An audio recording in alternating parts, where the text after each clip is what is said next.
thématique. Alors, ce soir, nous avons pour terme la respiration. Ça l'est banal. À l'instant où nous sommes, chacun de nous respire. Mais qu'est-ce que c'est que la respiration? Savez-vous qu'il existe différents types de respiration, qu'il y a plusieurs types de respiration? Savez-vous que de la manière dont, la façon dont vous respirez, vous attirez des problèmes, vous avancez progressivement dans votre tombeau, c'est-à-dire que vous-même vous embrassez la mort? Savez-vous que par la respiration, vous pouvez aussi régler beaucoup de problèmes? Nous aurons à débattre de cette thématique tout au long de cette émission ce soir, en compagnie de El Axel Arondino, l'instructeur spirituel de la demeure des maîtres ascensionnels. J'aimerais, d'entrée de jeu, rappeler tout et chacun que cette thématique devait être technique, pratique et vérifiable. Chaque fois, avec la demeure des maîtres ascensionnels, en compagnie du Kahuna El Axel Arondino, je fais toujours l'effort de vous apporter toujours, chaque fois, des points d'arcane hermétique pour votre cheminement spirituel. À raison, puisque c'est mon dharma. À raison, puisque c'est le chemin que j'ai choisi. Ainsi donc, nous allons revenir dans ce studio avec cette courte musique qui passe en fond sonore.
Quand l'enfant naquit, la toute première chose que vérifie le médecin ou la sage-femme ou le gynécologue ou l'accoucheur, si vous voulez, eh bien, c'est de vérifier si l'enfant respire.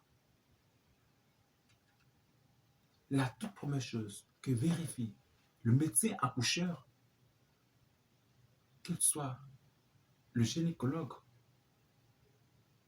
ou la sage-femme, c'est de vérifier si le bébé qui vient de naître respire et respire bien. Avant de vérifier si les réflexes d'automatisme nerveuse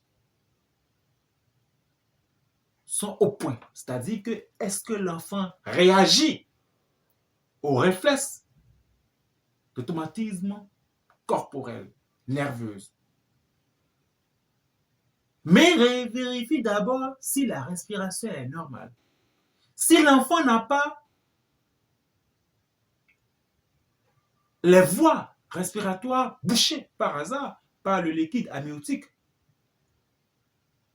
Si l'enfant n'a pas de débris qui l'empêchent de respirer, si ses poumons sont dégagés, c'est le réflexe et c'est le b.a.-ba de tout médecin accoucheur. D'abord quand l'enfant naquit. Et après, maintenant, on vérifie les réflexes, s'il réagit très bien, avant de voir maintenant le poids, etc. Après, on le lave, on le nettoie et puis tout le reste. Ça veut dire quoi? La première chose, c'est la respiration. En prélude,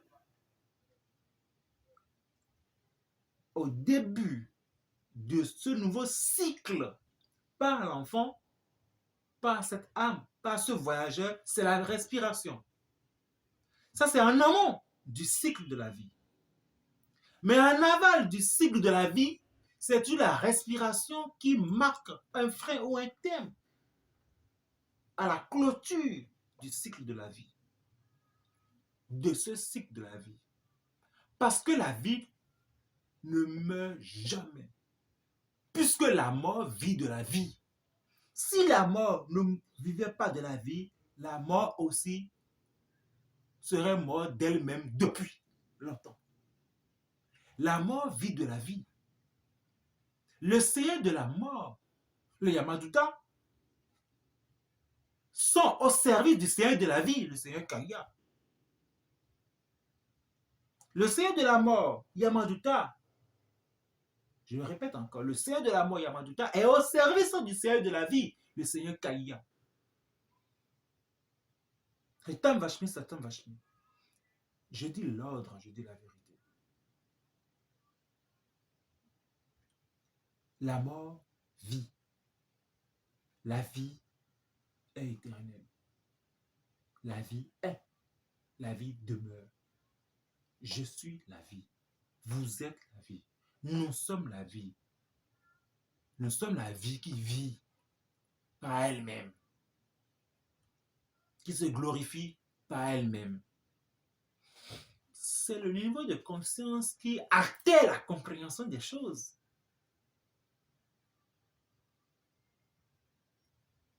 Dès lors que un humain finit son cycle, dans l'éternel moment présent, on le constate par l'absence de la respiration. C'est la première chose. On ne vérifie pas les réflexes nerveux, hein, comme pour l'enfant pour le début du cycle. Pour le début du cycle, on vérifie après les réflexes nerveux et toute autre chose. On lave, on nettoie et tout le reste. Mais pour le cadavre, on ne vérifie pas les réflexes nerveux. À forte priori, peut-être on vérifie le pouls pour voir si est-ce que le pouls passe. Après, peut-être le risque cardiaque. Mais la première chose automatiquement, c'est de voir si la personne respire. Car si la personne respire ou pas, on pourra apprécier les choses, les dégâts. La respiration est au début du cycle et à la fin momentanée du cycle. La respiration, c'est l'androgénité des choses. La respiration, c'est le meilleur schéma que j'apprécie, qui me défie par rapport à la respiration, c'est l'ouroboros. L'ouroboros, le serpent qui se mord la queue, ça, c'est la respiration. L'éternelle respiration. Ce qui est extraordinaire, c'est que même la science du phare a longuement parlé de la respiration. Il y a des signes du phare qui ont longuement parlé de la respiration. Nous sommes sur les antennes, je ne sais pas, dans une cour de Bokolo. Sinon, je vais vous dire avec précision le signe même qui a parlé de la respiration. Je vous assure. Et quand ce signe-là sort pour quelqu'un, il y a un fadra obligatoire à faire. Si on ne fait pas ce fadra, on n'a rien fait. On peut tuer but, c'est zéro. Il faut trouver un ingrédient qui ressemble typiquement au nez de l'homme. Et c'est avec ça qu'on fait le talisman.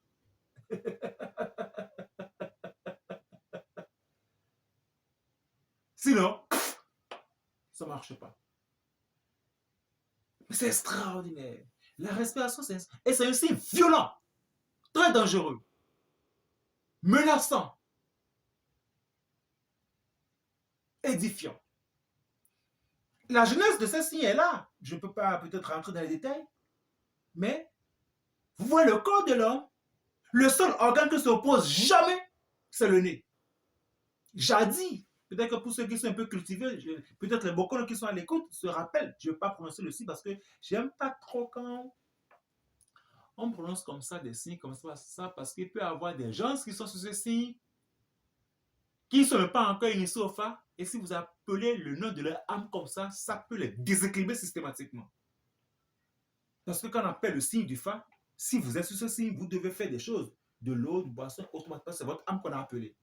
Donc si, imaginez un instant, vous êtes là, dans votre chambre, dans votre maison, et vous entendez quelqu'un qui crie votre nom dans la cour ou dans la rue. Vous voyez ça, c'est gênant. C'est de la même chose si quelqu'un à la radio et fait que prononcer le nom des signes du Fa, comme ça. Ceux qui sont initiés sont systématiquement dérangés parce qu'ils ont entendu le nom de leur âme.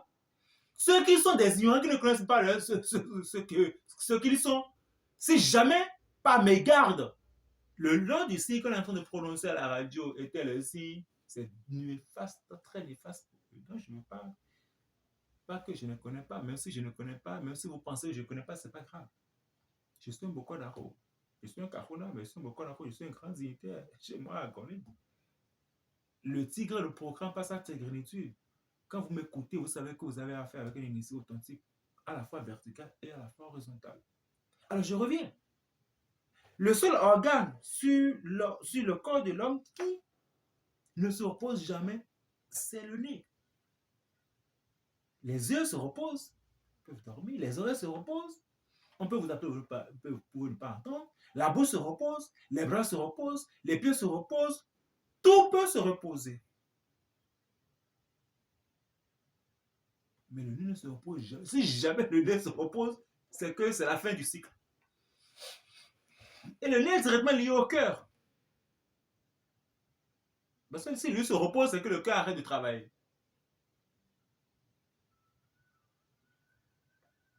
Et ce signe, de fois, est magique. Quand vous êtes sur ce signe, c'est extraordinaire.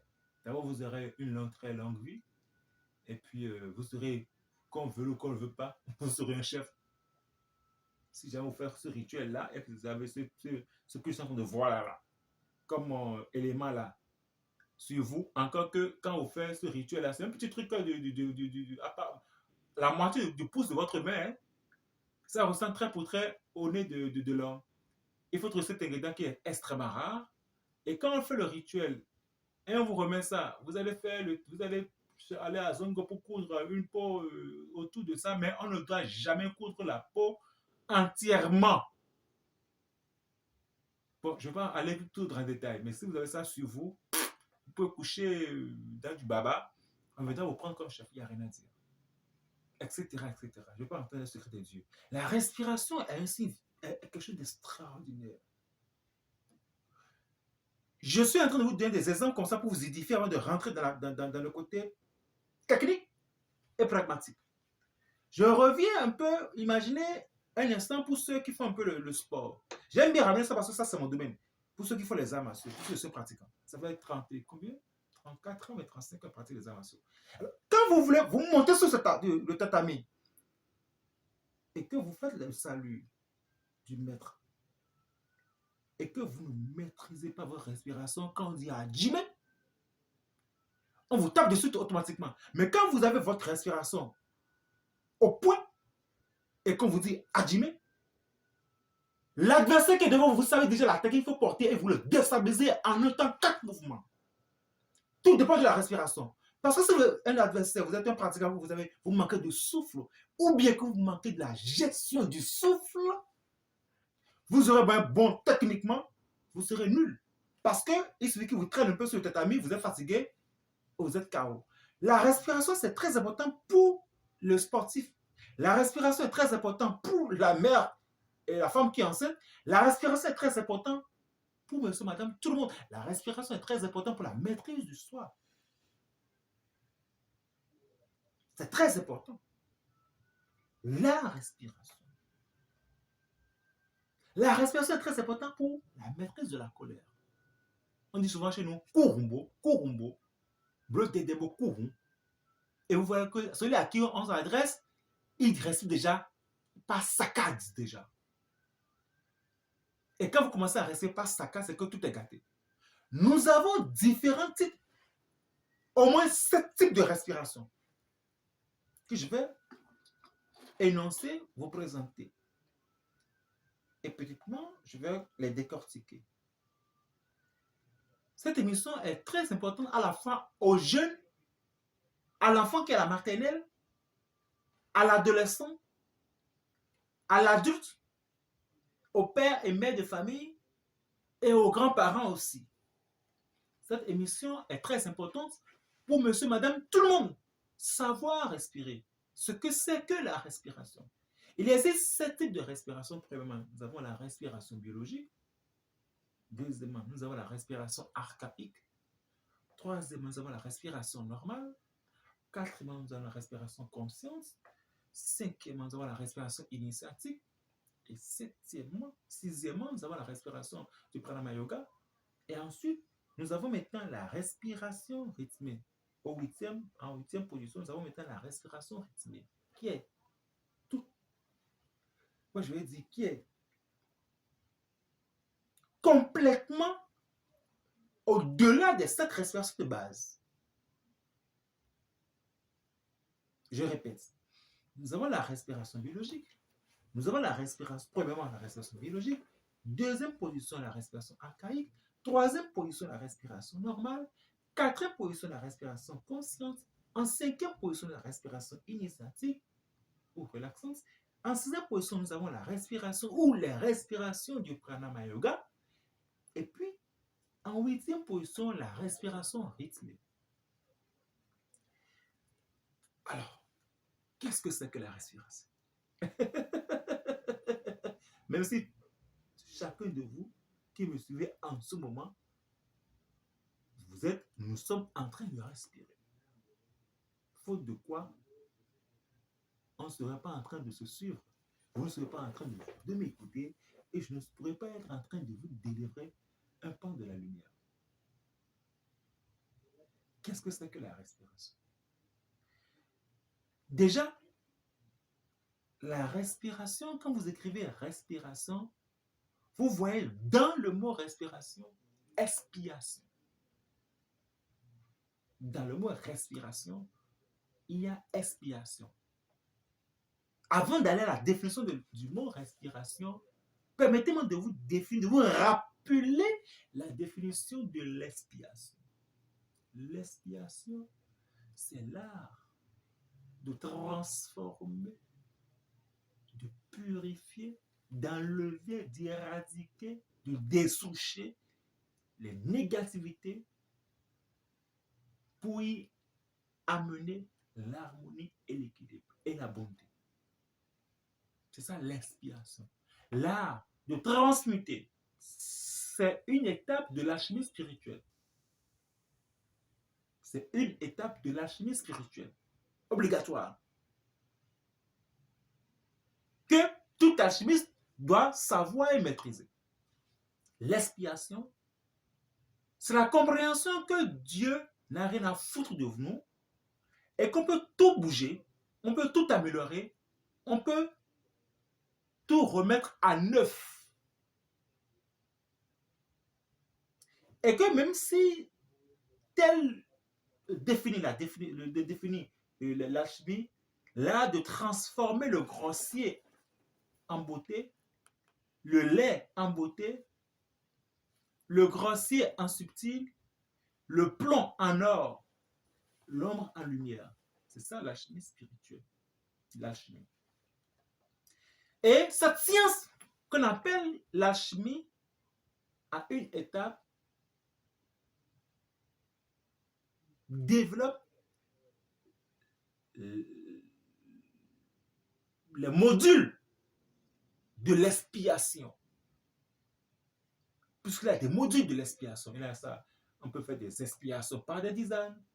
On peut faire des expiations par la force du verbe, le Shabda, le décret, des incantations magiques, des bénédictions. On peut faire des expiations par des tisanes pour se laver ou des tisanes à boire. On peut faire des expiations par des purges. On peut faire des expiations par des scarifications. On peut faire des aspirations par des potions à la paix, etc., à passer sur le corps. On peut faire des aspirations par des rituels cérémoniels, etc., etc. On peut faire des aspirations depuis le monde intérieur. Donc, d'où je parle de module. Vous voyez. Donc, dans le mot respiration, bizarre que il y a expiration. Ça veut dire quoi? La respiration, c'est pas seulement un exercice où il faut inspirer l'air, expirer l'air. C'est-à-dire, j'ai fait. Non, c'est pas ça la respiration. La respiration, c'est une science qui nous permet d'aller dessoucher dans nos atomes des souches d'énergie négatives, des lacunes vibratoires, des scories vibratoires, de les expulser de notre être, pas du corps seulement. Parce que l'homme n'est pas seulement fait du corps. Nous sommes faits du corps, d'âme et d'esprit. Et le corps, l'âme et l'esprit, on appelle ça l'être avec grand E. Pas pour rien que le premier auxiliaire de la langue française, c'est l'auxiliaire être. Et on le conjugue au présent, je suis. Deuxième auxiliaire, c'est la voix. Pourquoi? Parce que le premier auxiliaire, c'est l'être. Et ça s'écrit toujours en majuscule. Surtout le E en majuscule. Donc, la respiration, c'est la capacité qu'a le courant de vie qu'on appelle l'homme d'aller de permanemment se purifier, de permanemment aller dans les régions de plus en plus intérieures, de plus en plus lointaines de son être-té, surtout de ses quatre corps inférieurs, et d'y apporter la lumière, d'y apporter la bonté, d'y apporter l'harmonie. C'est ça la chose. Car dès qu'il y a harmonie, la paix s'installe, la beauté s'installe, la bonté s'installe, la beauté s'installe, la bonté s'installe, la joie s'installe, la guérison s'installe, la sécurité s'installe, la plénitude s'installe, la sagesse s'installe, etc., etc. C'est l'harmonie. J'appelle de tout mon vœu chaque fois que les étudiants de la demeure des maîtres ascensionnés ainsi que les sympathisants puissent toujours rester en harmonie envers eux-mêmes et envers l'univers. Dès lors que vous êtes en harmonie avec vous-même et envers l'univers, vous êtes bien en paix. Vous êtes dans le je suis. Vous êtes je suis ce que vous êtes vraiment.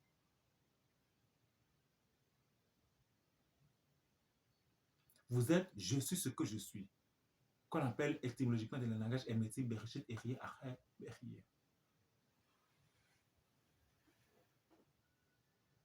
Alors, la respiration, c'est une science. Dès lors que l'enfant naît, l'enfant adopte la respiration biologique. C'est un automatique. C'est biologique. Le corps répond à ce besoin physique. Donc, c'est biologique. C'est un instinct vital. La respiration biologique.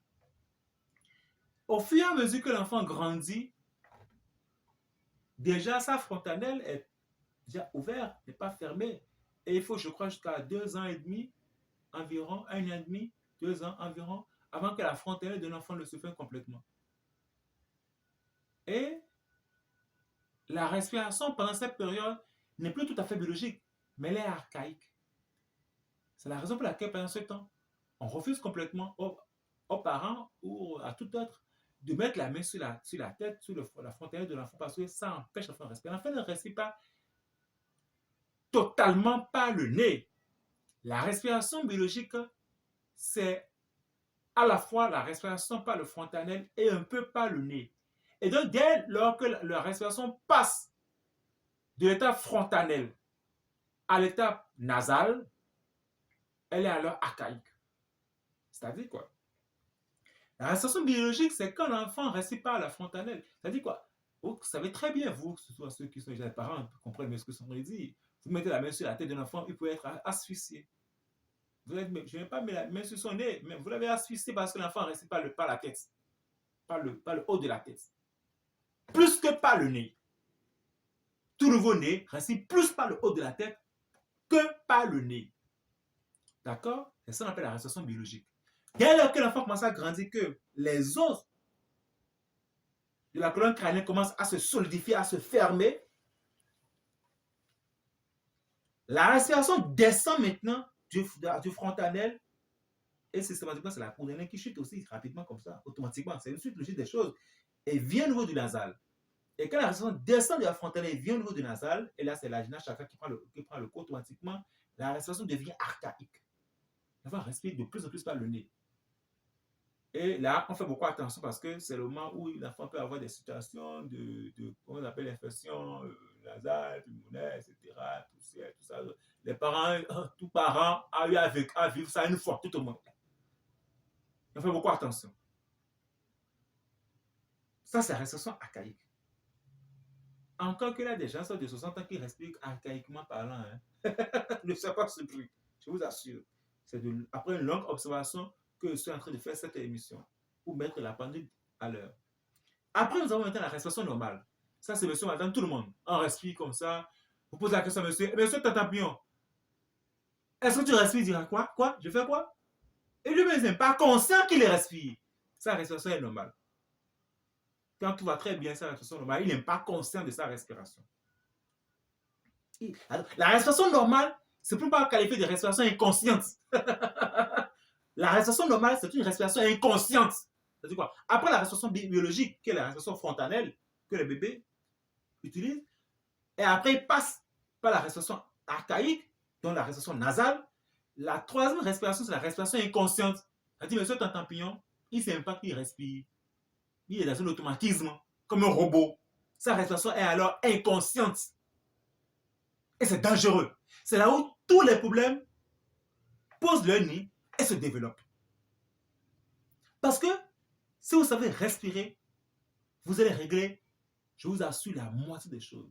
Ou vous aurez la capacité de vous relever rapidement si vous tombez, si vous trébuchez. Je vous dis la vérité. Savoir respirer, ça c'est un début c'est un signe de la maîtrise de soi.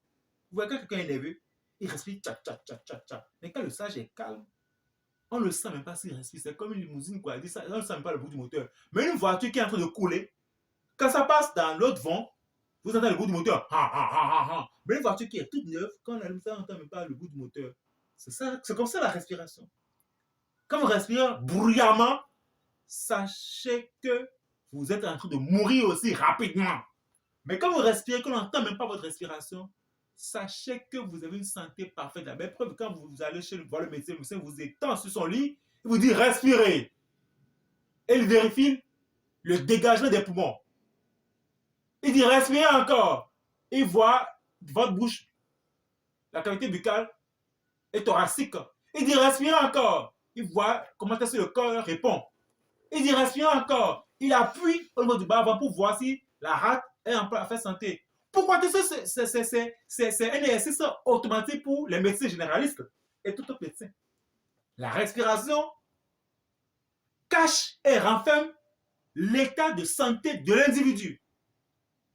Donc, 99% de la population respire inconsciemment. Ça, c'est la troisième respiration. La quatrième respiration, c'est la respiration consciente maintenant. Cette respiration consciente, c'est quand l'individu commence progressivement à faire un effort pour prendre conscience de lui. Et ça s'apprend, la respiration consciente. Il suffit juste de prendre conscience de son corps, de savoir qu'on est là, et de prendre conscience et de faire attention que vous êtes en train de respirer. C'est déjà le plus magique. Faites chaque fois. Prenez une pause et recentrez-vous. Vérifiez si vous savez que vous êtes en train de respirer. Mais quand vous êtes là, et vous n'êtes pas conscient que vous êtes en train de respirer, vous êtes en train de mourir déjà. Car vous n'êtes plus conscient de qui vous êtes. Votre conscience n'est pas centrée. Ramenez toutefois votre respiration, votre conscience par la respiration. Même quand un enfant est agité, on dit quoi? Respire. Sois conscient. On ramène toujours un enfant agité à être conscient en le dressant par la respiration. C'est pour ça que les enfants qui sont agités, on les amène toujours au sport parce que, à force de travailler leur respiration, ils vont apprendre progressivement à se dégager. Donc, dès lors que vous prenez conscience chaque fois, vous êtes en voiture, vous êtes en moto, vous êtes au bureau, vous êtes à la maison, vous êtes à la cuisine, de temps en temps, chaque 15 minutes, ou chaque 30 minutes, posez-vous la question, monsieur, est-ce que je suis en train de respirer? Si la réponse est oui, puisque vous êtes en train de respirer, vous prenez conscience que vous êtes en train de respirer. Chaque fois que vous prenez conscience que vous êtes en train de respirer, votre respiration passe de l'étape inconsciente à l'étape consciente. C'est sûr qu'après 2 minutes, vous allez encore oublier que vous êtes en train de respirer. Vous êtes en train de courir dans la cuisine, à manger, à laver les enfants, à leur donner à manger, à les mettre au lit, à vous coucher, à vous réveiller de matin pour aller au bureau. Et du coup, vous passez encore dans l'inconscience de la respiration. Et chaque fois que vous vous ramenez encore à la conscience, vous vous reposez la question, est-ce que je respire? Ah oui, je respire. Enfin,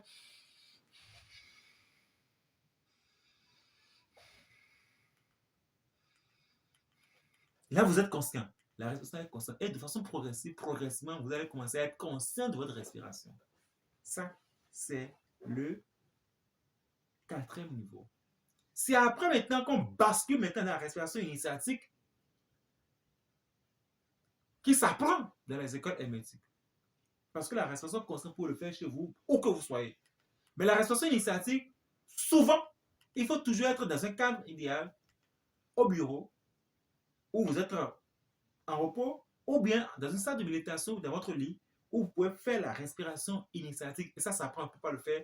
C'est beaucoup de choses, on ne peut pas tout dire à la radio.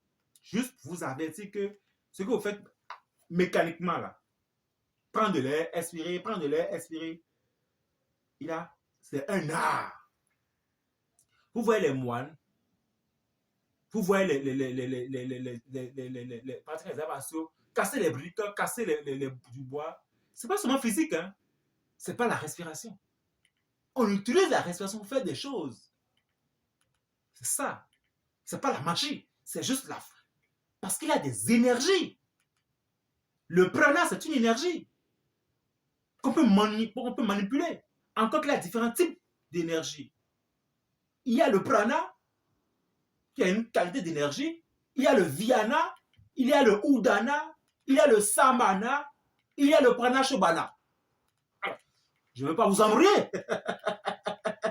Contentons-nous à ce que c'est que le prana, qui est l'énergie vitale qui est dans le corps humain. Encore que le cas du tiers de la moitié de ceux qui me sont en ce moment ne savent même pas ce que c'est que le prana. Donc si je dois aller sur le terrain du viana, de l'udana, du samana, du pranashobana, c'est aller là, c'est que je vais vendre tout le monde, pratiquement tout le monde, quoi. C'est pas le but. Ça, c'est du domaine du karuna, ça. Ça, c'est ma chasse gardée. Restons seulement au prana qui est l'énergie vitale, qui fait vivifier le corps, qui fait bouger le corps, le prana. La respiration initiatique, ça prend. C'est bien initiatique, donc c'est au cours des initiations que vous donnez ces gens de secrets de respiration. Certaines techniques de respiration, c'est toute une science encore. On appelle ça, c'est tout un module. Les techniques du pranayama yoga. Ça, c'est encore phase de chez. Il y a des dizaines de techniques du pranayama yoga. On ne peut pas l'enseigner ici. Ne touchez jamais aux techniques du pranayama yoga si vous ne passez pas la respiration initiatique. Et n'allez jamais à la respiration initiatique si vous ne prenez pas conscience de la respiration. De toute façon, dans aucune école spirituelle, on peut vous amener aux techniques de respiration initiatique si entre-temps, on ne vous amène pas à avoir une respiration constante. Ça, c'est clair. OK? Donc, si vous allez vous acheter des bouquins et vous commencez à vous exercer à faire les techniques de pranayama yoga parce qu'on vous a décrit dans un bouquin techniques de pranayama yoga, vous allez vous intoxiquer. Je vous dis la vérité. Ensuite, maintenant, 8e technique, la respiration rythmée que nous pratiquons à la DMA, qui est la mère des respirations, qui est magique, qui est extraordinaire. Je vais enseigner encore, une fois encore, les secrets de cette respiration à la conférence que j'organise le samedi 27 août du côté de la demeure des maîtres ascensionnés. La vie se déroule et se tient par une respiration bien hygiénique. Dès lors que votre respiration, vous avez une bonne hygiène de respiration, vous aurez une longue vie, une vie de paix, une vie de santé, une vie de gloire et une vie d'abondance. L'hygiène de la vie se retrouve dans la qualité de votre respiration. La respiration rythmée sera enseignée et pratiquée à la conférence anniversaire des 9 ans des œufs de Doom que nous aurons à faire le samedi 27 août du côté de la demeure des maîtres ascensionnés à 15h. J'aimerais rappeler encore une fois que la respiration qui contient le mot expiration nous permet de nous purifier intensément à chaque instant de la vie. J'aimerais aussi rappeler à tous ceux qui me suivent en ce moment, vous tous, de vous abonner massivement au site web officiel de la DMA, www.logedma.org. Logedma collé. Abonnez-vous massivement et vous serez toujours parfait de l'actualité. Vous allez beaucoup apprendre car toutes ces émissions sont systématiquement mises en ligne sur le site. Il y a des dizaines d'émissions qui sont en ligne sur le site web de la DMA, www.logedma.org. D'ici là, portez-vous très bien.